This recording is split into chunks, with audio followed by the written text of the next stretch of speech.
ये बात है सन 1996 की, जब सौरभ गांगुली ने अपना टेस्ट डेब्यू इंग्लैंड के खिलाफ लॉर्ड्स के मैदान पे किया था और अपने पहले ही मैच में शतक ठोक के उन्होंने 131 रन की पारी खेली थी।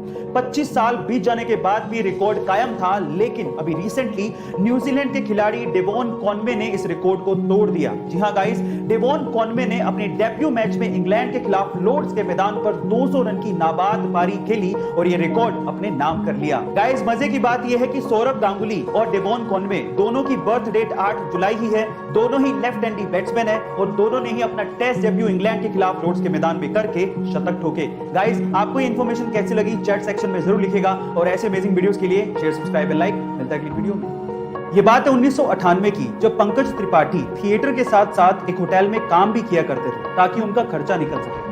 उसी होटल में सत्ता मूवी के सिलसिले में मनोज वाजपेयी जी एक दिन के लिए रुकने आए, लेकिन जब वो होटल से निकले तो वो अपनी चप्पल रूम में ही भूल गए। वो चप्पल पंकज त्रिपाठी जी ने अपने पास ही रख ली।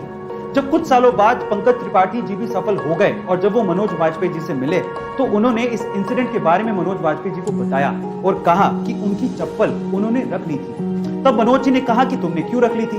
तो पंकज जी ने जो जवाब दिया वो आप लोगों को सुनना चाहिए। पंकज जी ने कहा कि वो मेरे लिए राम की पादुकाएं थी। इतना ज्यादा रिस्पेक्ट वो मनोज वाजपेयी जी को करते हैं। गाइस, आपको एक्टिंग के लिविंग लेजेंड्स के बारे में जान के कैसा लगा चैट सेक्शन में जरूर लिखेगा और ऐसे अमेजिंग वीडियोस के लिए शेयर, सब्सक्राइब एंड लाइक। मिलते हैं अगली वीडियो में। अगर आप अपने घर की रोजमर्रा की चीजों को खरीदने के लिए कभी मॉल गए हैं तो आपने एक गौर किया होगा कि एंट्री पे ही वो आपको बकेट या ट्रॉली दे देते हैं। पर क्या आपने कभी गौर किया कि ऐसा वो क्यों करते हैं? हाँ, ये आपकी सुविधा के लिए तो है ही, लेकिन इसके पीछे एक मार्केटिंग फंडा भी है। वो मार्केटिंग फंडा ये है कि अगर आप सिर्फ एक चीज को खरीदने के इरादे से मॉल में घुसे हैं और अगर आपको बकेट या ट्रॉली खाली दिखेगी तो आपको थोड़ी बहुत शर्म आएगी और आप एक से ज्यादा चीज खरीदने की कोशिश करोगे। आप ये भी गौर करना कि चॉकलेट, बिस्किट और टॉफियां ये सब रैक्स में नीचे जचाई जाती है। अब ऐसा इसलिए होता है ताकि बच्चों का हाथ पहुंच सके और आपको मजबूरन वो चीजें खरीदनी पड़े। सब मार्केटिंग का खेल है। लेने गए थे एक चीज, लेके आओगे 4 चीज। आपको ये अमेजिंग इंफॉर्मेशन कैसी लगी चैट सेक्शन में जरूर लिखेगा और ऐसे अमेजिंग वीडियोस के लिए शेयर, सब्सक्राइब एंड लाइक। मिलते हैं अगली वीडियो में। विश्वास एक ऐसी चीज है जो आपके जीने के मायने बदल सकती है। यही वो चीज है जिसकी वजह से लोग पत्थर की मूर्ति को भगवान समझ के पूजते हैं और उनकी मनोकामनाएं पूरी हो जाती हैं। अब विश्वास आपकी जिंदगी में कैसे परिवर्तन ला सकता है, इसको एक कहानी से समझने की कोशिश करते हैं। एक बार क्या हुआ, एक गांव में एक व्यक्ति बड़ा बीमार था क्योंकि उसे टीबी था। बीमारी ज्यादा बढ़ने की वजह से वो अपने गांव के ही वैद्य के घर पे पहुंचा।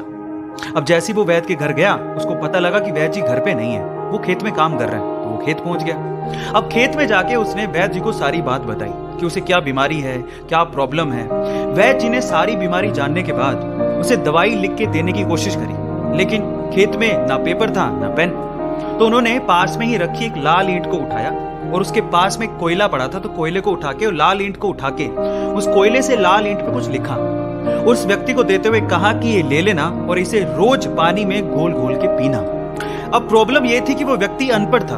वो वैद्य जी की बात को ठीक से समझ नहीं पाया, लेकिन वो उस ईंट को लेके घर चला गया और 3 महीने बाद वापस लौट के वैद्य जी के पास आया और कहता है कि वैद्य जी, आपके द्वारा दी गई दवाई से मैं आधा तो ठीक हो चुका हूँ। अगर आप मुझे वो दवाई दोबारा दे दें तो शायद मैं पूरा ठीक हो जाऊं। तो वैद्य जी ने कहा, मैंने तुम्हें दिया तो था। तो व्यक्ति क्या कहता है, ध्यान से सुनिएगा। वो व्यक्ति कहता है कि ईंटें तो हमारे घर पे भी पड़ी हैं, लेकिन उस ईंट पे जो आपने मंत्र फूंक के दिया था, अगर वो दे दें तो मेरा काम बन जाए।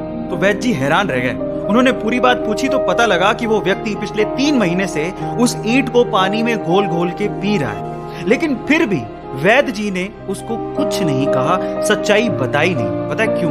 क्योंकि उसे उस इलाज में विश्वास था और वो ठीक हो रहा था। वैद्य जी ने फिर से ईंट ली और फिर से उस ईंट पे कोयले से दवाई लिख के उसे दे दी और वो बंदा पूरी तरह से ठीक हो गया। अब आप लोग कहेंगे कि कैसे बच्चों वाली कहानी है, नहीं, लेकिन यहाँ पर समझने और सीखने लायक बहुत सारी चीजें। यहाँ सीखने लायक बात यह है कि दवाई लेने के साथ साथ आपको इस चीज पे भी विश्वास होना चाहिए कि इस दवाई को लेने के बाद मैं पूरी तरह से स्वस्थ हो जाऊंगा, तभी आप उस प्रॉब्लम से बाहर निकल पाओगे। और ये सेम चीज आपकी जिंदगी में भी लागू होती है। अगर आपको अपने आप पे और अपने आइडिया पे पूरा विश्वास है तो एक ना एक दिन आप सफल जरूर हो जाओगे। बस अपना विश्वास डगमगाने मत दीजिएगा, उस पर विश्वास बनाए रखिएगा। ऐसे अमेजिंग वीडियोस के लिए YouTube पे हमारे चैनल को सब्सक्राइब कर लीजिए। मिलते हैं अगली अमेजिंग स्टोरी के साथ। Thank you so much.